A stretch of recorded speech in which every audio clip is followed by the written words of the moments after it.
Hey guys, and welcome back to 80% Garage. And by guys, I definitely mean all 7 of my family and friends that are watching this video as a favor to me. Thanks! So, I started posting videos early in 2020, and then 2020 happened and I didn't post anymore. So this year I set myself a goal. 2021, I was going to release a new video each month, and by the end of the year, I wanted to have 1,000 subscribers. Because I'm taping this on February 1st, I have already missed my goal. So I hope to make up for that through the rest of the year. I'm working on these organizer cabinets, and I want to complete them as inexpensively and quickly as possible. I didn't have $200 to spend on a name brand Biscuit Joiner, so I went to Harbor Freight and I picked up this one for about $55. This is an okay biscuit joiner. They used to sell a model that had a plastic fence and it was awful. So this one has a nice die-cast fence and overall it works pretty well. But pretty well wasn't good enough to give me consistent results where I had a perfect overhang on each side. Now, if you were joining a lot of boards that were the same thickness, you could probably get away with this in stock form. But I needed something a little bit better. So I decided I could modify this and take out most of the inaccuracies in it. So I'm going to show you with a couple tricks, a tap and a drill bit, what I did and what I would change. I also took some time to design these, which are small spacers that clip onto the fence and allow you to quickly change between a 14mm thick piece of wood and a 12mm thick piece of wood. So, let me show you how I did it.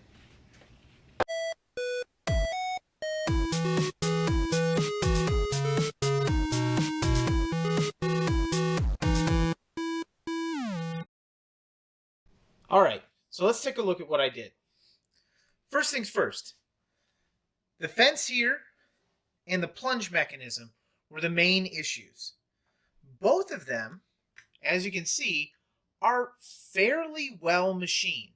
There's a couple rough spots that you would expect, but overall, they're not too bad.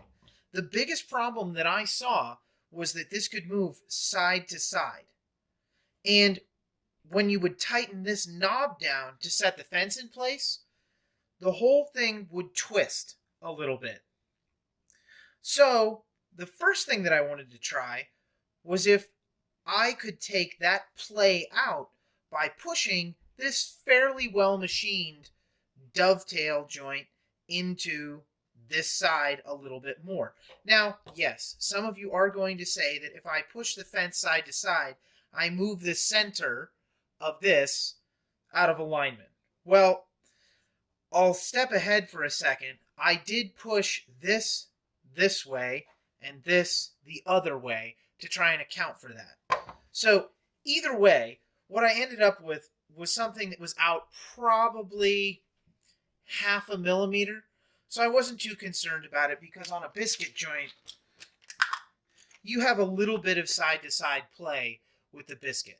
So it's not a big deal. So, first things first, what I did was I measured to the center of this, I'm going to call this a dovetail or this guide, and drilled a hole there. What I found interesting when I did this was that this hole where the knob threads in is not exactly centered on this machined flat. I thought that was interesting because what it does is it serves to move or cause a little bit of misalignment when you tighten it down. Now, in the future, I think I may actually fill this hole and re-drill it so that it's dead centered, just like this one. I think that may help me a little bit. And actually, one of the other things that I did which I think helps a little bit, is I took this, I don't know if you can see it, but I made sure that this top part was flat and then ground it down a little bit so the contact point was a little bit smaller. So I'm sure all of you are looking at this and saying, oh my goodness, there's an 832 bolt sticking out of the side of this. That steel bolt is going to dig into this fence and ruin it in short order. Well, actually, what I did is I took a piece of PETG that was 2 millimeters thick, and I'm using that as the wear surface. So in the end, what I would like to do is I would like to get some nylon set screws that can go in these and be completely captured. Let me take this completely off so you can see what those PETG screws look like, but their pieces look like. So you can see it there, I think, right there. That's a piece of black PETG that I've printed on my 3D printer. And that is actually serving as a softer wear surface, obviously, than this. So I certainly don't want to put steel right through there. And you can also see, like I said, that misalignment of this knob. So I think if I were to fill this with JB Weld and drill it dead center like that, this may be even better. But in the end, when I put this down there, and actually because it's smashed into the rail, there is actually some positive engagement there. And I'll show you how much easier or how much less play there is. There is no play when I move that around now. Yes, it is a little bit difficult to move up and down because I have smashed that plastic piece into this. However, that's okay. I don't want that to be tremendously easy to move, because if it's very easy, then it'll just slide around when you're trying to set it. So what I've done, and you'll see, I put that in place. Now I'll tighten this to avoid this from moving, and then I'll tighten this down.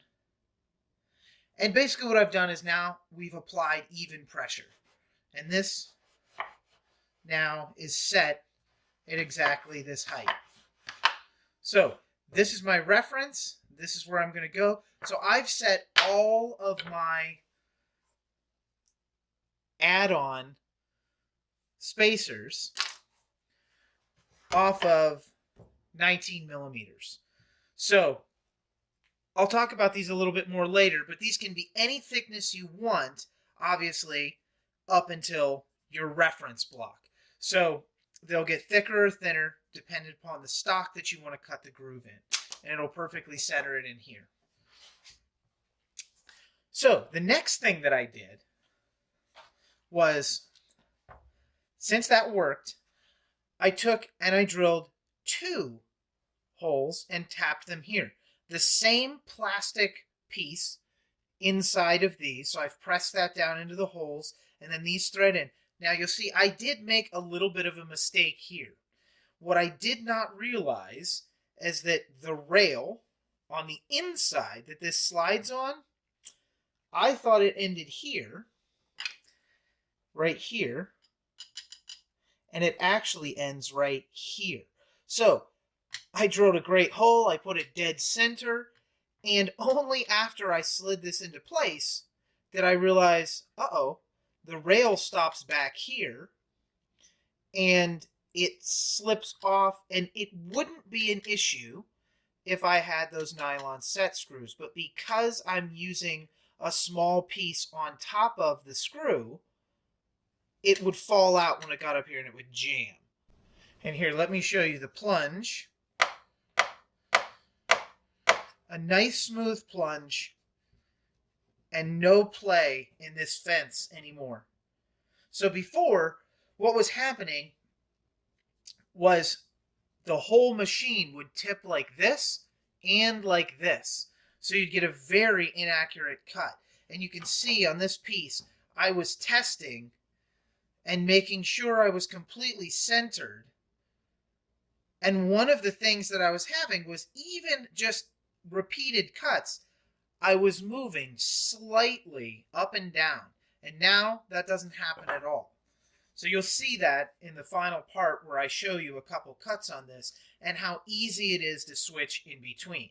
Now, one other thing that I did out of necessity is when I was removing this depth stop bolt, there was some epoxy or something on this bolt, and getting it out was extremely difficult. I had to use an impact driver to get it out. So I pretty much ruined the screw. So I just re-tapped this with the same bolt for the same machine screw and put a couple washers in and made sure that it was adjusted properly. I don't know why they would have put epoxy on this, because with epoxy on it, you can't adjust the depth in the future if the blade stick out is wrong. Let's say you buy a different brand blade or something like that. I mean, they should be the same, but if they aren't, you have no adjustment. So I thought that was a little bit strange. Now, one final thing that I did when I got this, I noticed that this slide plate here was not 100% even with the bottom of this fence. So on a biscuit joiner, you're referencing the bottom, and there's a little bit of a tip on this, so it's not perfectly machined flat, but at the very least I wanted that edge right here to be completely flush with this plate.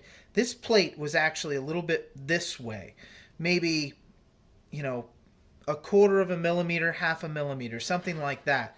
And all I did, and this plate comes off because when you take this off, this is how you replace the blade.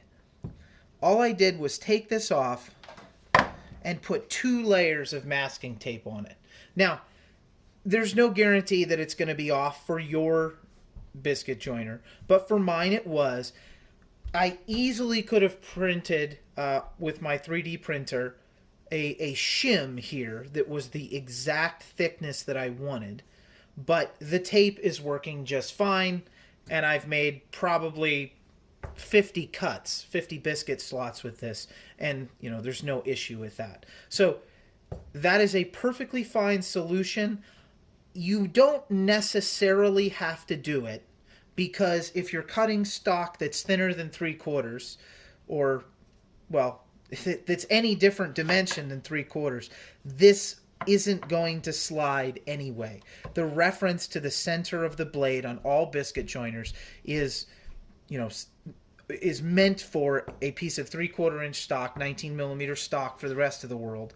But if you're cutting anything that's different, this doesn't really matter. But for me, I wanted to change it. I wanted to make sure that it was flat and flush so that when I did cut 3/4, I could eliminate any tipping of the biscuit joiner itself.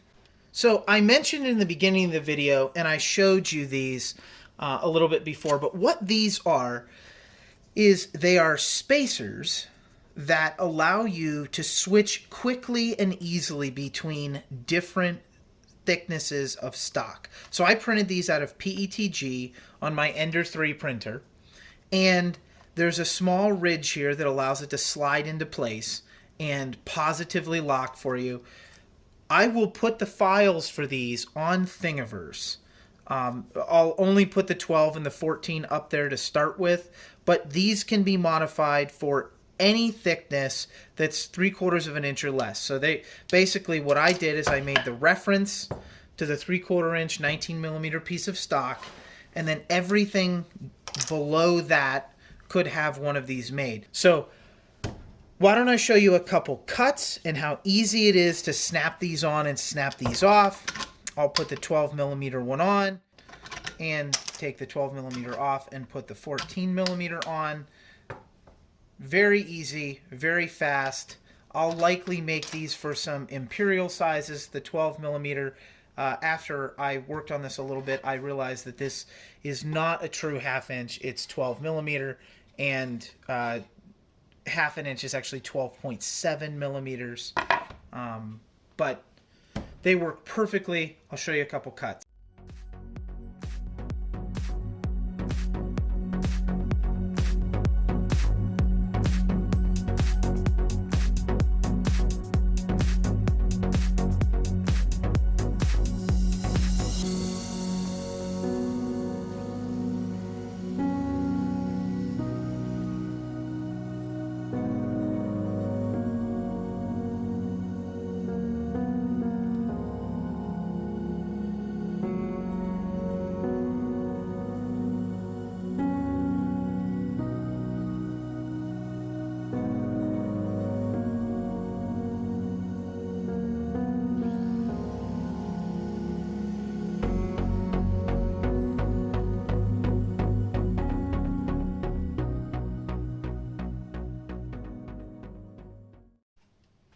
So there you have it.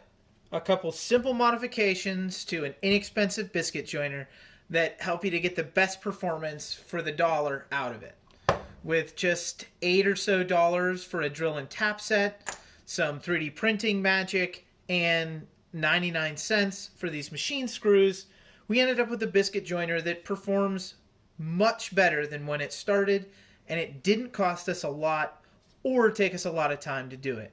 So if you like this content, it's only my third video. Let me know in the comments if it was good, if it was bad, if you want to see more things like this. Most of my content is automotive focused. Right now, I've got some 3D printing stuff, and I'd like to make all of that kind of stuff in the future. Like, subscribe, and comment below, and we'll see you next time on the 80% Garage.